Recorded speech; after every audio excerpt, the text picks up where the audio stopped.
जोला ना উপস্থিত আছো जोला জিলাৰ और सप्तल আজি লিম্বু অসম মহাসভাত আজি মই উপস্থিত আছো সমগ্ৰ পৰিৱেশ মই কেমেৰাৰ পাছত মই দেখাবলৈ অনুৰোধ জনাম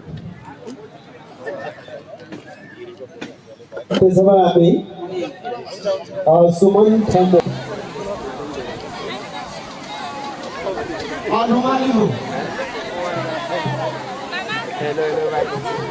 यसपछि सुशीला लिम्बू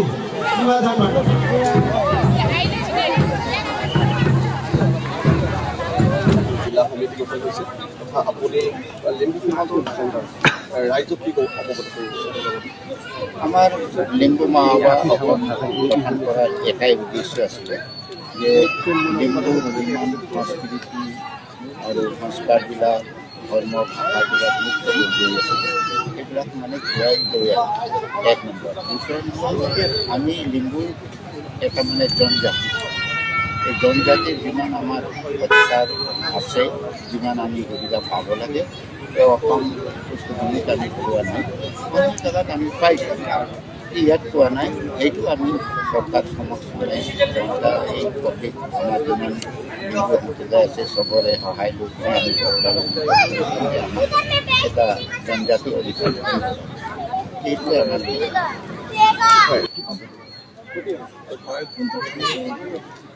লিম্বু জাতিৰ পৰ্ব এইটো আমাৰ লিম্বু জাতিৰ নৱবৰ্ষ বুলি হিচাপে আমি আজি এই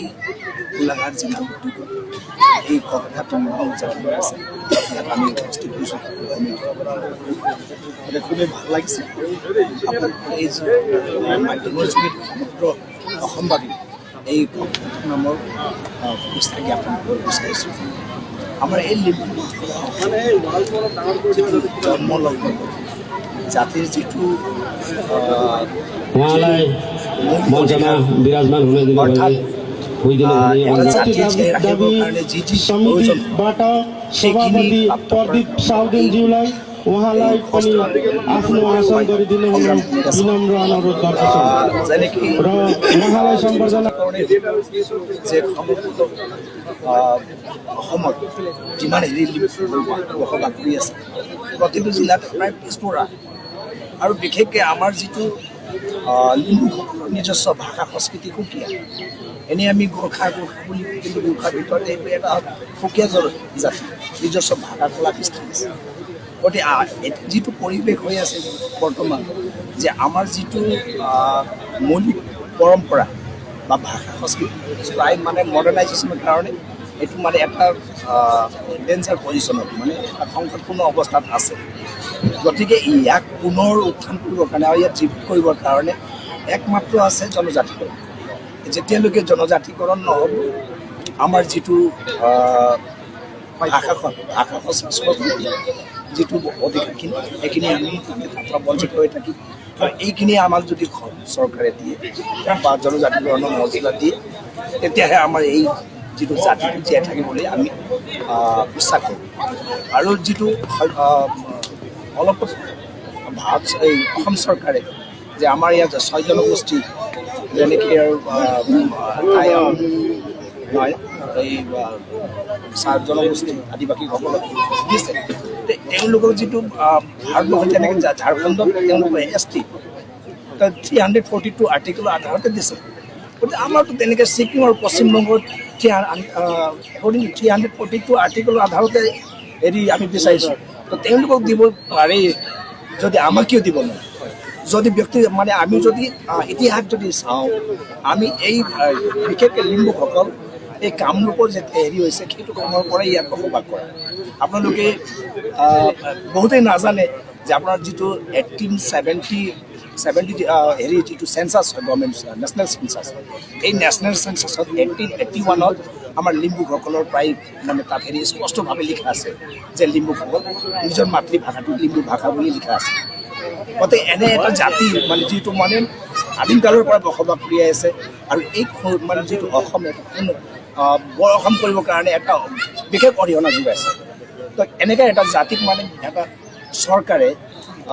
মানে এটা তেওঁলোকৰ ডিমাণ্ডখিনি আওকাণ কৰি আমাৰ যিটো দাবী খিনি মানে পূৰণ নকৰা এইটো আমি অতিকে দুখ পাইছোঁ। গতিকে আপোনালোকৰ এই সংবাদ জৰিয়তে আমি অসম চৰকাৰক বা ডক্টৰ হিমন্ত বিশ্ব শৰ্মাক আমি আহ্বান জনাইছোঁ, অনুৰোধ জনাইছোঁ যে আমাক এটলিষ্ট নিজৰ জাতি এটা মানে স্থাপিত কৰিবৰ কাৰণে আমাক যিটো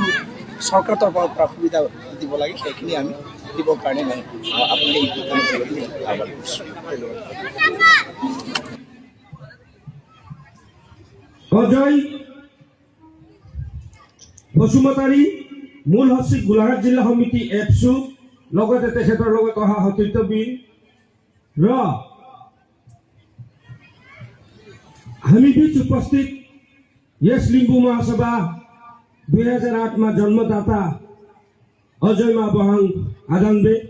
हामी बीच उपस्थित हुनुहुन्छ र वर्तमान लिम्बू महासभा असमलाई सल्लाह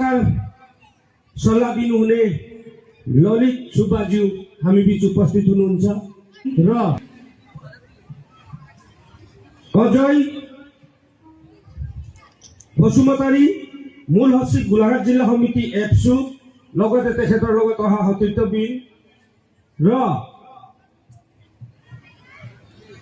হামিবিজ উপস্থিত यस लिम्बू महासभा 2008 में जन्मदाता अजय महाबहाङ आदानबे हामी बीच उपस्थित हुनुहुन्छ।